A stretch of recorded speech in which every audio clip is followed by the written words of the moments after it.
Implicit revelations, case study notes. I'm like, may or may not be like jumping out of my skin with excitement because these ideas are like just the coolest thing in the entire freaking universe and so unique to my miraculous journey, and I'm so excited to share because I know that this affects people all over the world, but they probably don't know about it. So implicit revelations, case study notes, semi talking to myself in my mirrors as I'm doing my mirror practice, just did my musical marathon practice. And this can count as a monologue marathon practice as I express these ideas. Okay, so when we are little, okay, when we're a child, the body-mind gathers information about how tall it is, and it understands the world to be bigger than it is. It understands other people to be physically larger, physically superior, and obviously superior in other ways, because when you're a child and there's an adult, then the amount of things that the adult knows and the way that they're able to communicate and express intelligence or whatever is at a different level. And it's not that children aren't incredibly intuitive and intelligent, but there's just more information in the body mind of an adult to provide navigation in the human experience, basically. And so as a child, the body mind gathers information about other people being superior because they're taller and they seem to know more and they speak with more confidence and they have deeper grown voices, because children have smaller voices, like actually literally they have smaller voices, right? The vocal cords are still developing and everything. And so the body mind gathers that information, okay? And then the body mind grows up, right? It becomes the body mind of an adult. But if there were any moments of unfulfilled attachment needs during childhood, and I mean anything, like it could be like a major trauma, but it doesn't have to be. It could be something that you might not think would be considered disrupted attachment development. It could be something seemingly small. Any moment or moments of unfulfilled attachment needs qualify for this to be a potential scenario. Okay, there's unfulfilled attachment needs during childhood, then a piece of that experience and experiential data stored in the memory systems that are navigational systems of the body mind gets stuck, or it has this own isolated, independent activity because it never achieved full neural connectivity with this other updated information, where the body mind understands that it's, 5.5 feet tall instead of 3 feet tall, for example, or it has a deep grown adult's voice and not a small little child's voice, as one example. Okay. And then as that adult is maneuvering through life, maybe there's experiences of encountering people in certain situations, and the region of the body mind from that time of early childhood becomes independently activated and projects navigation into reality. And then the body mind is actually navigating life thinking that it's 3 feet tall. But there's no way to consciously perceive it. And so it might appear within personal experience as, I feel small, or I feel inferior, or I feel like I can't speak my voice, or I feel intimidated, or I feel inferior, or I feel small, basically. But you won't necessarily know why you feel that way, okay? And it might just be this feeling of like, everyone else is in charge and like I'm just here and I have no say in things. It can come in like these really covert feelings, or even like somatic sensations, or a restriction in being able to express yourself where you might not notice it in such a way. But what could be happening is that the body mind is like providing this subconscious, unconscious navigation far beyond awareness, where it is navigating life thinking that it is the size of a child. But in the conscious awareness, you won't know about that. Okay? And so this is really fascinating, because this is one of the many concepts that I developed and discovered and explored in very, very, very specific, detailed depth through my implicit revelations case studies. So I have a really deep, intimate understanding of this activity, and how the neuroscience of it and what's kind of happening in the brain and the body to create these unique experiences. And I know what it is to experience them. I know what it is to experience life through a body-mind navigational system that doesn't know that it's not a child. And so it's really interesting to know, like, you know, the neuroscience of actually what's happening and how there's this independent activity of subconscious navigation beyond awareness. And, you know, you might on the surface just be like, you know, I just feel small. I feel like everyone else is in charge and I don't really have a say in things, or I feel like I can't speak my mind, or I feel inferior and like everyone else just kind of knows better. And so my voice doesn't have a place in this situation, little things like that. But what could actually be happening is the body mind is navigating life from this independent activity developed during childhood, and it can manifest in all these different ways. But then in addition to kind of just having these insights and awareness about this very unique and specific topic, there's a lot of different incredible ways to unveil and transform anything that might be happening through my services and creations. This is something that can be worked through and played through and evolved through. And it can help these childhood self aspects reconnect with the adult that they grew up to be and the adult who is here now to care for them. It can help reconstruct the body-mind navigation to create space for renewed sense of attachment, well-being, and feeling confident and empowered and peaceful and relaxed and joyful and worthy and seen and loved and compassionate and present and supported and connected. And it can help unify these different parts of the self, because if there's parts of the self in that region of body mind wiring from childhood and there's parts of the self in the present moment and they're not totally aware of each other, you know, then you know, it can create some unique things that don't necessarily feel very good.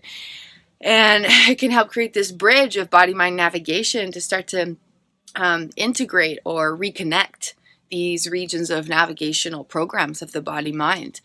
And it's just an incredible journey, and it gets to be fun, and it gets to be easy, and it gets to be simple, and it gets to be enjoyable, and it gets to be loving, and it gets to be nourishing, and it gets to create the effective transformation where you will actually witness the way that you're navigating your own existence change and shift and evolve and expand and be uplifted from the inside out. And so this is important, just to bring awareness to this possibility, because it's so specific and so unique and not necessarily known about from this very unique perspective, okay?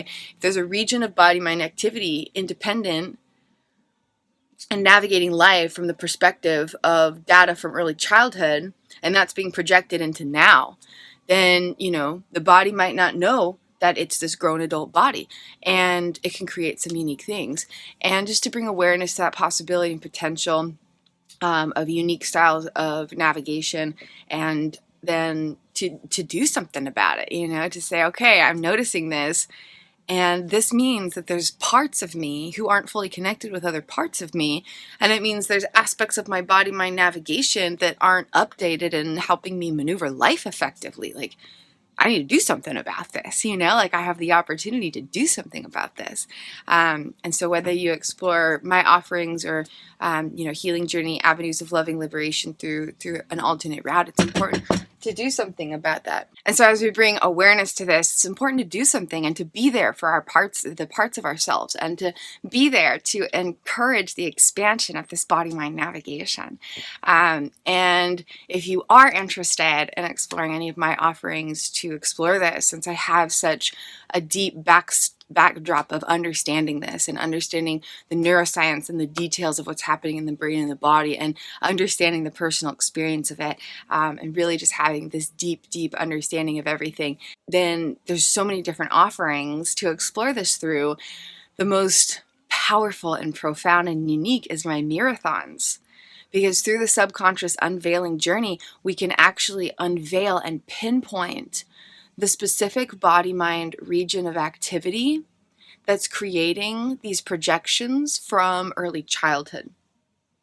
And it's really interesting because when I was exploring this before, quite a while back and was unveiling these own regions in my body mind, some of the projections were like, my body mind looked in certain points of the mirror when there was activity of that independent data from early childhood, and it was like blown away and so confused about the height of the body in the mirror.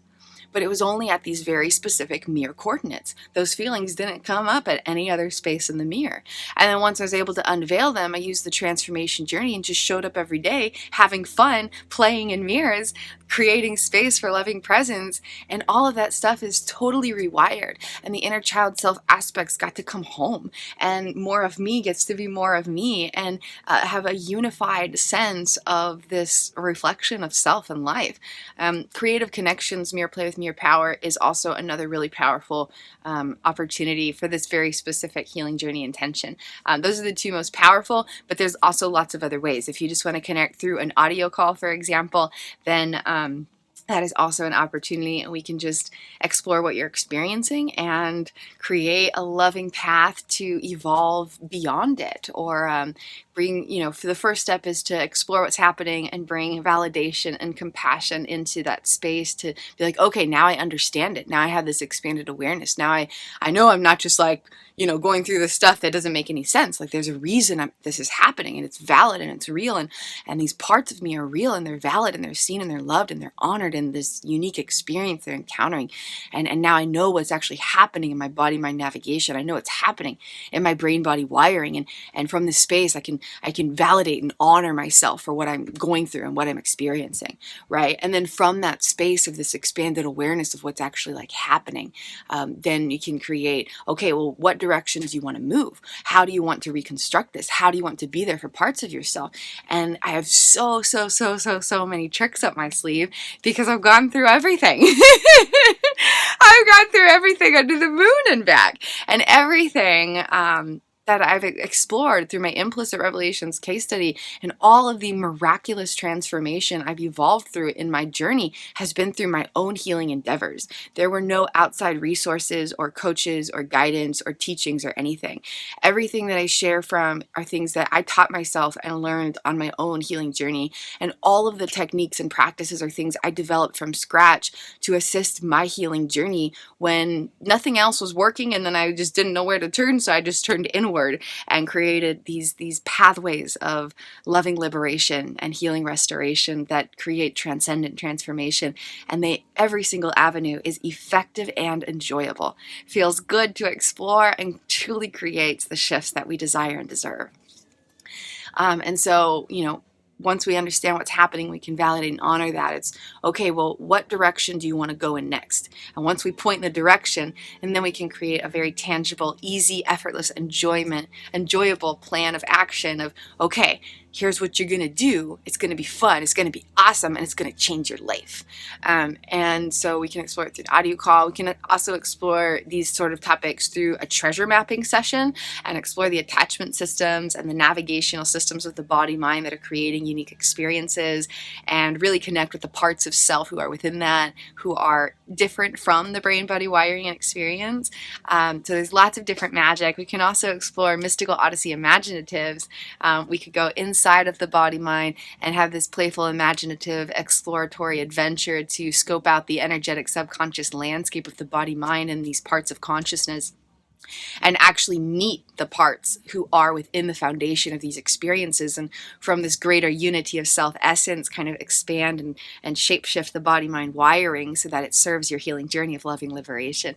So lots of different opportunities. There's also amazing other stuff through my creations, the courses and playbooks and practices that could benefit this type of healing journey and any other type of healing journey of loving liberation as well. So please be sure to explore all of those, and I would be honored to connect with you. And this was an awesome monologue marathon, because every time I speak into a mirror, I'm helping my body mind.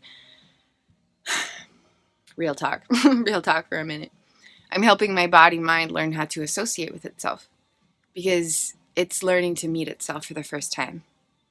My body mind is still learning how to meet itself for the first time. And it's still learning to recognize the sound of its own voice in connection with the face that it sees. And it's still learning about who it is and how it associates with its existence in the world. And it's a beautiful journey. So recording this was also my monologue marathon for the beginning of this beautiful day. All right, that's all for now. Thank you for being here, and thank you for being you.